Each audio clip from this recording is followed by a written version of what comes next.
안녕하세요. 주경야독의 이 대표입니다. 자, 오늘은 지금 현재 가장 큰 화두로 떠오르고 있는 한국의 컴퍼니에 대해서 간략하게 이슈를 5분 안에 좀 정리를 해보는 시간을 가져볼까 합니다.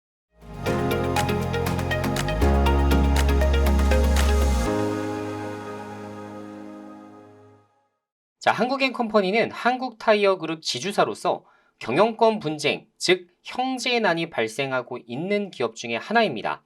자, 일반적으로 기업 승계를 우리나라는 장남이 물려받게 되는데 이러한 스타일과 달리 현재 한국앤컴퍼니는 막내 조현범이 대표 이사를 맡게 되면서 문제가 발생되었습니다. 자, 조현범 대표가 200억대 횡령 배임으로 지금 구속 수사를 좀 받고 있는 가운데 사실상 이때를 틈타서 경영권 분쟁에 불이 붙기 시작했다라고 말씀드릴 수 있을 것 같고요. 자, 장남 조현식 고문이 국내 최대 사모펀드 MBK 파트너스와 함께 한국의 컴퍼니 공개 매수를 발표를 하면서 적대적 M&A를 정확하게 이제 노출시킨 이런 상황이라고 볼 수가 있겠습니다. 자, 이번 적대적 M&A가 성공하기 위해서는 아시겠지만 이런 불리한 지분율을 가진 조현식 팀이 어떻게 해서든지 소액주주의 최대한 많은 물량을 확보하는 것이 중요한 상황인데요. 자, 3분기 이제 그 전자공시에 따르면 조현범 쪽이 42%, 조현식이 18%, 그리고 조현이 10%, 나머지 소액주주가 약 27%의 지분을 가지고 있는 상황입니다. 자, 현재 이제 진행된 바로 이하면 조현범 측이 현재 48% 정도의 우군 지분을 모두 확보한 상황이기 때문에 누가 더 빠른 시일 내에 50%를 넘는 지분을 확보할 수 있을까? 이 부분이 일단 키포인트가 되겠습니다. 자, 그러다 보니까 MBK 파트너스 입장에서는 상당히 위험한 투자를 하게 되고 이런 상황에서는 공개 매수 가격을 어떻게 해서든지 올려서라도 많은 투자자들이 공개 매수에 응하게 되는 상황을 만들어 나가야 되는데요. 자, 그러다 보니까 공개 매수 가격을 원래 기존 2만 원대에서 지금 현재 24,000원까지 지금 가격을 좀 올려놓은 상황입니다.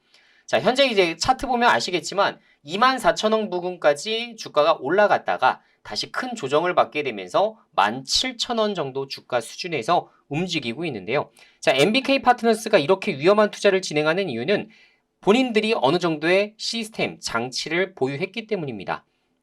자, 추후에 만약에 MBK 파트너스의 승리로 끝나게 된다면 추후 경영권은 누가 맡게 된다? MBK가 맡기로 주주간의 계약을 진행하게 되었고요. 자, 그리고 이번 공개 매수 전략은 사실상 조건부 공개 매수입니다. 그래서 20%, 최소 20%의 지분을 확보하지 못할 시에는 어떻게 한다? 전면 취소할 수가 있다라는 부분을 공시를 좀 했죠. 자, 그래서 사실상 그런 지금 MBK 측, 즉 지금 현재 조현식 측의 지금 패배가 좀 예상되는 시점이다 보니까 주가가 지금 상당히 좀 크게 밀렸다라고 생각을 해보시면 될 것 같습니다. 자, 그러면 지금 이렇게 24,000원 주고 사는 것 자체가 사실 MBK 입장에서도 뭔가 큰 득이 돼야 되는데 이게 사실 득이 될 수 있는 투자인가를 내다봤을 때 기업 가치를 좀 따져보게 되면 지금 한국앤컴퍼니의 PBR 수치는 0.4배입니다. 즉 가지고 있는 자산 가치 대비 절반 정도 굉장히 저렴하게 지금 거래가 되고 있다라는 것을 의미할 수 있겠고요. 자, PER로 본다 하더라도 5배 정도 수준입니다. 그리고 특히나 한국앤컴퍼니 지주사 같은 경우에는 뭐죠? 가지고 있는 사업형 지주사이기 때문에 지금 현재 연결 실적으로 잡히는 것 이외에도 별도 실적도 상당히 좋은 것으로 알려져 있습니다. 자, 그리고 배당 수익률 역시 지금 현재 4% 구간을 지급하고 있기 때문에 가격적인 메리트가 상당히 많이 발생할 수 있는 그런 종목이라고 말씀드릴 수가 있을 것 같고요. 자, 그래서 현재 공개 매수 가격을 24,000원까지 상향했습니다만 아직 언론 쪽에서는 그렇게, 그리고 소액주주들 측면에서도 혹시나 지금 현 상황에서 지지 않을까라는 생각이 있다 보니까 적극적인 매수세에 동참하지 못하는 모습입니다. 자, 그래서 가격이 저렴하다는 부분은 변함이 없는 사실이기 때문에 MBK 입장에서는 사실 뭐 인수를 하든 혹은 인수를 하지 못하든 그렇게 큰 상관이 없는 이런 투자 방식이라고 말씀드릴 수가 있겠네요.